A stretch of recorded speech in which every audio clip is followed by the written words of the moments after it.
오늘 우리에게 주시는 하나님의 말씀은 창세기 47장 13절에서 22절까지 말씀입니다. 13절 기근이 더욱 심하여 사방에 먹을 것이 없고 애굽 땅과 가나안 땅이 기근으로 황폐하니 요셉이 곡식을 팔아 애굽 땅과 가나안 땅에 있는 돈을 모두 거두어 들이고 그 돈을 바로의 궁으로 가져가니 애굽 땅과 가나안 땅에 돈이 떨어진지라. 애굽 백성이 다 요셉에게 와서 이르되 돈이 떨어졌사오니 우리에게 먹을 거리를 주소서.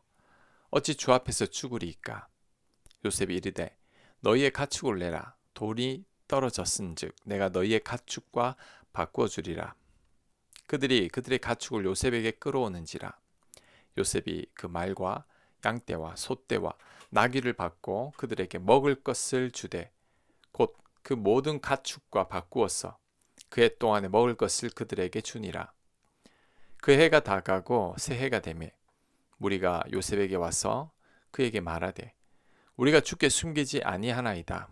우리의 돈이 다하였고 우리의 가축대가 주께로 돌아갔사오니 주께 낼 것이 아무것도 남지 아니하고 우리의 몸과 토지뿐이라. 우리가 어찌 우리의 토지와 함께 주의 목전에 죽으리이까.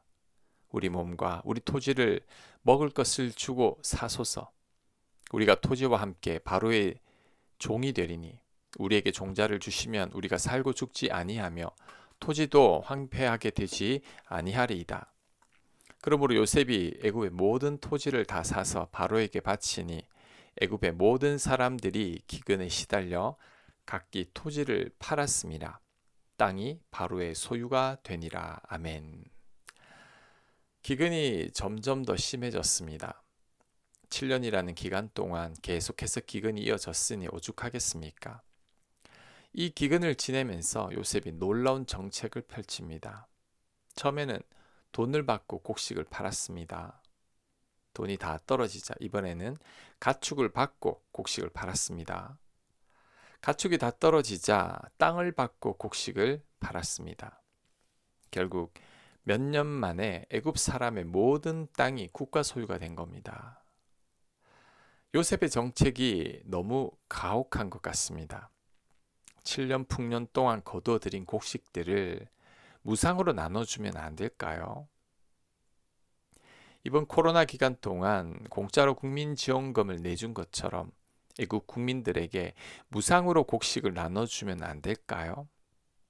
안 됩니다. 왜냐하면 공짜로 주면 그 소중함을 모르기 때문이죠. 7년간 모은 곡식으로 7년을 버텨야 합니다. 그런데 무상으로 다 나눠주면 국민들이 곡식이 귀한 줄 모르고 곡식도 아끼지 않을 것입니다. 어차피 곡식이 떨어지면 국가가 제공해 주기 때문이죠. 이렇게 되면 아직 남은 기근을 다 버티지 못할 겁니다. 그래서 철저히 대가를 받고 곡식을 주는 거죠. 공짜로 주는 것만이 절대 좋은 것은 아닙니다. 베네수엘라가 그 좋은 예이죠.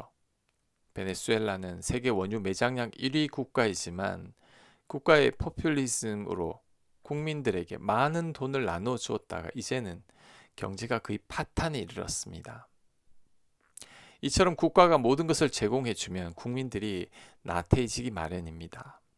그래서 요셉은 돈을 받고 곡식을 나눠주는 거죠. 우리는 공짜를 바라서는 안 됩니다. 땀을 흘린 만큼 대가를 얻어야 합니다. 무상 지원은 우리를 나약하게 만들 뿐입니다. 성경은 심는 대로 거둔다고 했습니다. 아무것도 심지 않고 그냥 공짜로 거두려고 하는 것은 도둑 심보죠. 우리는 애쓰고 노력하고 땀을 흘린 만큼 얻으려고 해야 합니다. 예수님의 십자가도 공짜가 아니라는 것을 알아야 합니다. 사람들은 우리의 구원이 공짜라고 말합니다. 예수님을 믿기만 하면 구원을 받으니까 공짜라는 것인데 절대 그렇지 않습니다. 예수님께서 그만한 대가를 치르신 거죠. 예수님께서 우리 대신 고통과 수모를 당하셨습니다.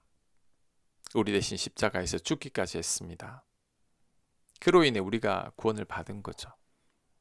그러니 절대 공짜가 아님을 기억해야 합니다. 우리는 하나님의 아들이 고통 가운데 죽는 엄청난 대가를 치르고 구원을 받은 거죠. 그러니 우리는 그 은혜에 감사할 수 있어야 합니다.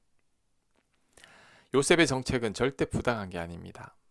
나라와 백성들을 위해 합당한 거죠. 또한 요셉은 백성들의 거품을 빼고 있습니다. 7년간 풍년을 겪었기에 애굽 사람들은 사치스럽고 분수에 넘치는 생활을 영위해 왔을 것입니다. 7년 기근이 있기 전까지 애굽 사람들은 돈도 가축도 땅도 많은 부자들이었을 것입니다. 지금으로 말하면 해외여행에 명품의 최고급 승용차를 타고 다녔던 거죠. 이렇게 계속해서 살다가는 절대 7년 흉년을 못 버팁니다. 이제는 허리띠를 졸라 매야 합니다. 그래야 남은 흉년을 버텨낼 수 있습니다. 요셉의 정책이 혹독한 것 같아도 7년 흉년의 위기를 온 백성들이 몸으로 느끼게 한 거죠. 그래서 절약하며 살게 한 겁니다. 거품이 빠지게 하고 생활 규모를 줄임으로 사치한 생활을 그만두게 한 거죠. 그래서 7년 흉년의 위기를 극복하게 한 것입니다. 그런데 이제 한국 교회도 이런 흉년을 맞이했다고 생각합니다. 교회들마다 갈수록 교인 수가 줄어들고 있습니다. 코로나 이후로 교인 출석이 줄지 않는 교회를 찾아보기 힘들 정도입니다. 게다가 인구가 고령화되고 있고 출산율도 낮아서 앞으로 교인들 수는 더 줄어들 겁니다. 퇴직 인구가 많기 때문에 수입이 줄어들어서 교회 재정도 점점 더 줄어들 겁니다. 그래서 2040년 정도가 되면 교인들 수가 지금의 반으로 줄어든다고 합니다. 한국 교회는 이에 대비해야 합니다. 교회도 거품을 빼고 허리띠를 졸라매야 합니다. 교인들 헌금만 의지할 게 아니라 수익을 창출할 수 있는 교회의 구조도 생각해 봐야 합니다. 교회 공간도 예배만을 위한 공간이 아니라 주중 공간을 활용하는 방안도 생각해 봐야 합니다. 또한 이미 온라인 예배가 보편화되었죠. 교회 출석을 하지 않고 온라인 예배만 드리는 교인들도 이제는 3분의 1 정도 됩니다. 이들을 관리할 수 있어야 하고 현장 예배 드리는 교인들과 교제할 수 있는 자리로 인도해야 합니다. 7년 흉년을 대비하는 요셉을 통해서 우리는 지혜를 배워야 합니다. 혹독한 정책 같지만 모두를 살리는 지혜이죠. 우리도 이런 지혜를 가져야 합니다. 더불어 우리의 미래도 잘 대비해야 할 것입니다. 그리고 요셉을 통해 한 가지 지혜를 더 배울 수 있습니다. 그것은 제사장들의 땅은 건드리지 않는 거죠. 21절입니다.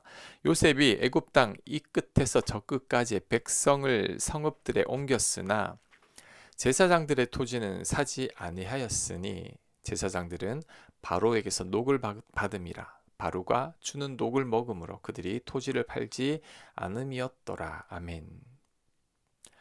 요셉이 왜 제사장들의 토지는 사지 않았을까요?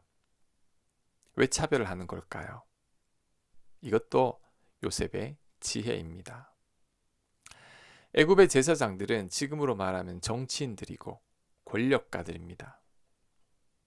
그런데 변방에서 굴러온 요셉이 애굽의 정치인들과 권력가들의 땅을 건드렸다면 이들이 요셉을 가만두지 않을 겁니다. 요셉은 적들이 아주 많아졌을 것입니다. 그래서 정치인들과 권력가들은 안 건드리는 거죠. 보통 개혁을 하려고 하지만 개혁이 잘 안 되는 이유는 기득권자들이 가만히 있지 않기 때문이죠. 권력이나 부를 가진 자들이 절대 가만히 있지 않습니다. 자신들이 가진 부나 권력을 잃기 때문이죠. 그래서 강하게 저항합니다. 그러니 개혁이 실패하는 경우가 많습니다. 이런 경우를 우리는 많이 보고 있죠. 그래서 뭔가를 바꾸려고 할 때에는 지혜가 필요합니다. 너무 서둘러서는 안 됩니다.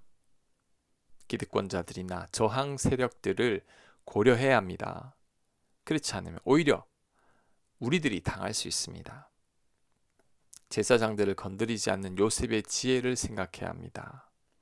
요셉을 보면 뱀처럼 지혜로운 것 같습니다. 우리도 이런 지혜를 가져야 합니다. 그럴 때 저항에 부딪히지 않고 오래오래 우리의 자리를 지켜낼 수 있을 것입니다. 아멘. 하나님, 요셉의 지혜를 배우게 하여 주옵소서. 요셉처럼 뱀처럼 지혜로울 수 있는 저희들 되게 하여 주옵시고, 또한 미래에 우리를 대비할 수 있는 저희가 되게 하옵소서. 앞으로 교회들이 많은 흉년을 겪게 될 것인데 그 흉년에도 대비할 수 있는 저희들 되도록 역사하여 주시옵소서. 이 모든 말씀 예수님 이름으로 기도합니다. 아멘.